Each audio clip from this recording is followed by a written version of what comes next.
জ্বালানি তেলের দাম বৃদ্ধিকে মরার উপর খানার ঘা হিসেবে দেখছেন ব্যবসায়ীরা। তারা বলছেন, যখন বেসরকারি খাত টিকে থাকার লড়াই করছে, দেশের অর্থনীতি যখন একসঙ্গে কয়েকটি চাপে, তখন জ্বালানির সংকট ও দাম বাড়ানো বড় বিপদের কারণ। একই সঙ্গে জ্বালানি দুর্বলতায় বিদেশি ক্রেতা ও বিনিয়োগকারীরা প্রশ্ন তুলছেন বলেও জানান ব্যবসায়ীরা। সাইদ আরমানের রিপোর্ট। গ্যাস বিদ্যুতের সংকটের কারণে শিল্প কারখানায় উৎপাদন কমে গেছে 25 থেকে 30%। শিল্প এলাকাগুলোতে তীব্র লোডশেডিং, ফলে জেনারেটর এবং ব্রয়লার চালাতে কিনতে হচ্ছে ডিজেল। সরকার হয়তো বাড়তি খরচ আর বহন করতে পারছে না, তাই তেলে ভর্তুকি কমাতে লিটার প্রতি দাম বাড়ানো হয়েছে 15 থেকে 20 টাকা। কিন্তু জ্বালানি তেলের দাম বাড়ানোর চাপ অর্থনীতি, ব্যবসার প্রতিটি স্তরে আশ্রে পড়ছে। খরচ হচ্ছে সেটা, এখন খরচ আর এখন আমাদের মাথায় না, আমাদের এখন ফ্যাক্টরি চালাতে হবে। ডিজেল নাই, ফ্যাক্টরি যদি জেনারেটর চালাতে না পারি, তাহলে অনেক ফ্যাক্টরি তেলের অভাবে রানিং আওয়ার্স কমে যাচ্ছে, তারা ফ্যাক্টরি চালাতে পারতেছে না। যারা 2 ঘন্টা বন্ধ থাকলো ফ্যাক্টরি, কারণ জেনারেটরে তেল নেই।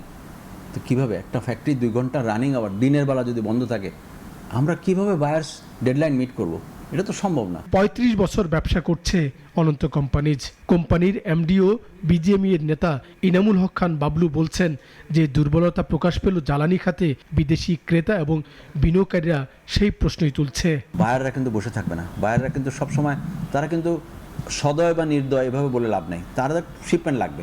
দে নিড শিপমেন্ট, তাদের র্যাকে বা দোকানে মাল উঠাতে হবে, সেই কারণে তাদের মাল লাগবে। সো এখানে কোনো আমাদের প্রতি সিম্প্যাথি দেখাবার কোনো স্কোপ বায়ারদের নেই। বায়াররা নেক্সট চলে যাবে, ভিয়েতনামে চলে যাবে, ইন্দোনেশিয়া চলে যাবে, ইন্ডিয়াতে। ব্যবসায়ীরা বলছেন দেশের অর্থনীতি এখন একসঙ্গে কয়েকটি চাপে রয়েছে, কারণ বিদায়ী অন্তর্বর্তী সরকার নতুন সরকারের জন্য রেখে যায় ভঙ্গুর অর্থনীতি। কাবার বেড়ার ভাড়া যদি আগে 20 টাকা হইতো বা 20,000, এখন নেবে 30,000 টাকা। এখন 10,000 টাকা করে আমার তো আমি কস্টিং ধরি নাই, আমি ধরে নিয়েছি 10,000 টাকা হবে। যে নতুন গভর্নমেন্টের কাছে আমাদের আশা কমবে, এখানে তো বাড়ার কথা না, কমবে আরও।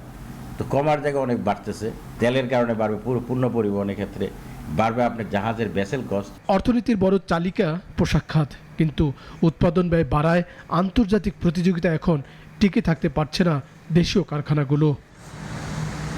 সাইদ আরমান, নাগরিক, ঢাকা।